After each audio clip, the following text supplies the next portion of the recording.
അങ്ങനെ കപ്പ പറിക്കാനുള്ള സ്ഥലത്ത് ഞാൻ വന്നിരിക്കുകയാണ്. ഞങ്ങളിപ്പോൾ കപ്പ പറിക്കാൻ വേണ്ടി പോവുക.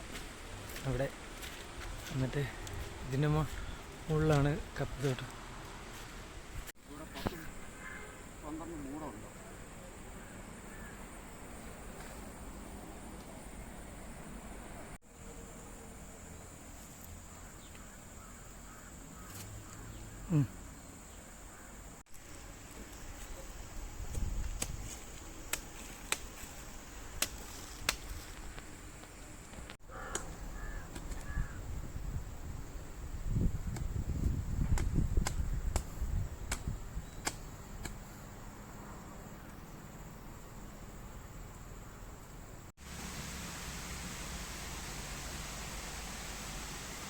അങ്ങനെ കപ്പയെല്ലാം കയറ്റി ഞങ്ങളിത് ഓരോ കടകളിൽ കൊടുക്കാൻ വേണ്ടി പോവുകയാണ്.